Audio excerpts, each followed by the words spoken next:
Hello and welcome to another Middlesex Partnership Compliance Matters. Today we're joined again by Neil Vowden, a financial crime, international investigations and intelligence expert with several decades of experience. Welcome back, Neil. Thanks for being here. Thank you, Rob. Today we're going to be discussing how environmental concerns link to efforts to fight financial crime. So how do environmental concerns link to efforts to fight financial crime? I think that generally ESG or environmental, social and governance concerns are a pretty hot topic within financial institutions at the moment. And as you say, how do they link to financial crime? Well, in providing some thoughts on that issue, I am indebted to Trish Sullivan, who's now Deutsche Bank, who's a former colleague of mine, and also Dr. William Scott Gross, who's the Director of Research and Analysis at ACAMS. Okay, so the need for social responsibility across strategy, operations, customer base, products and services, and supply chains can be met by designing an internal risk framework, part of an enterprise-wide risk management framework. And environmental crime, which includes illegal wildlife trafficking and modern slavery and human trafficking, are some of the world's most profitable crimes. So it makes sense that the financial crime risk framework should sit alongside any ESG framework as well.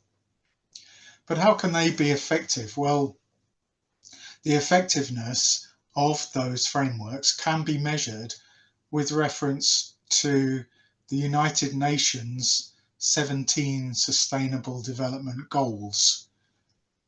And these include, well, most importantly, in my view, clean water and sanitisation, and affordable and clean energy, and also climate action.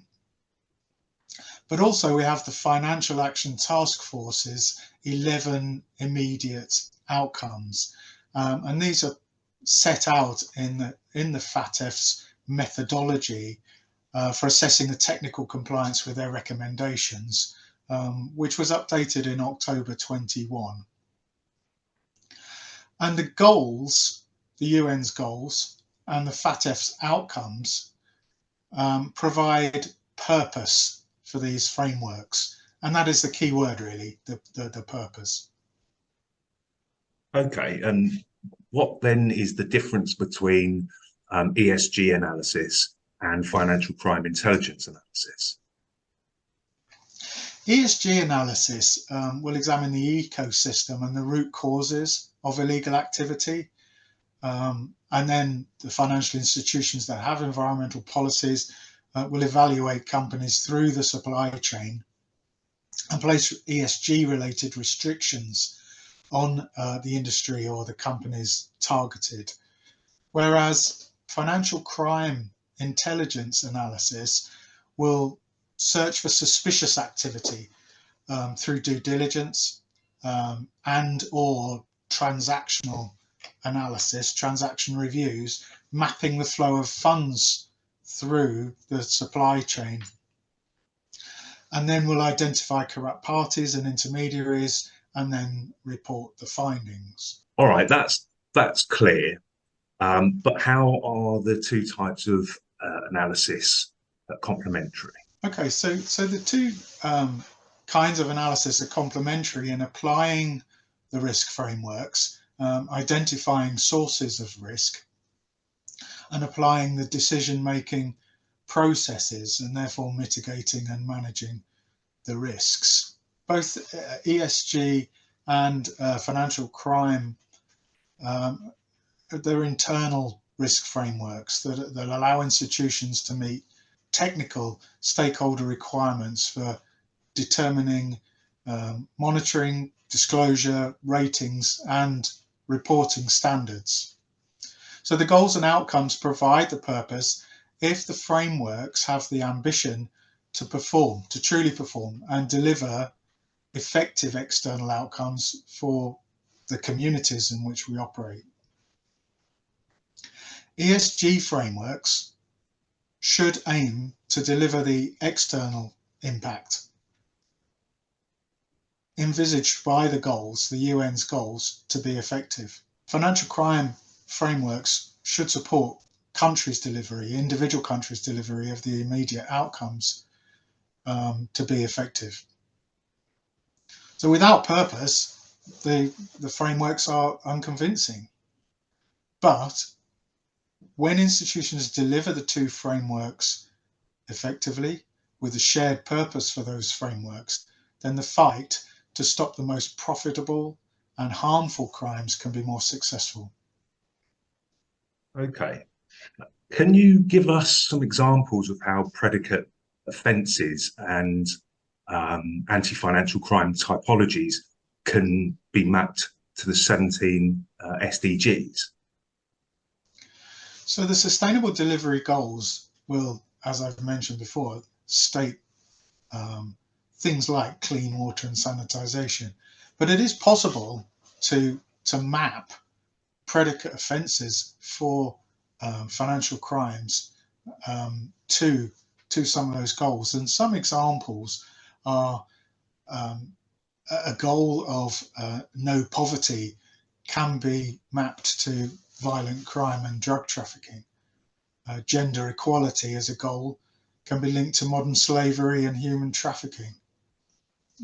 Clean water, as I mentioned earlier, sanitation can be mapped to illegal dumping, and affordable and clean energy to illegal mining. So the goal of industry, innovation and infrastructure can cover a number of predicate offences, including counterfeiting, cybercrime, forgery, piracy, and of course organised crime. Climate action, I mentioned earlier, the predicate offence of illegal logging and land clearance can be mapped to climate action. And finally, another example is peace, justice and strong institutions, which can be mapped to the predicate offences of arms trafficking and terrorism. And are there any recommendations to share at this point? So ACAMS in particular have recommended 5 core activities that an institution should look at in relation to linking financial crime to ESG objectives. And first of all is to develop an organizational financial crime strategy, but infuse it with ESG objectives. So looking and identifying the ESG objectives and getting those into your financial crime strategy. Secondly, designing risk appetite statements, such as zero risk limits on destructive activities. Thirdly, integrating ESG into the financial crime enterprise risk assessment. Fourthly, defining metrics so that these activities and outcomes can be measured for effectiveness. And finally, managing ESG risks with monitoring and reporting. So component parts of a typical financial crime risk framework with activities like CDD, transaction monitoring, risk monitoring, risk appetite and risk assessment, design and monitoring of controls and metrics, and new product approval. All can be adapted, enhanced and leveraged to support the ESG strategy. So financial crime compliance and wider compliance practitioners should know their institution's ESG strategy and raise awareness on these issues. So therefore, there are strong links between environmental concerns and efforts to fight financial crime. That's great, Neil. Thanks very much. That's a really good insight into this area. Well, that's about all we have time for today.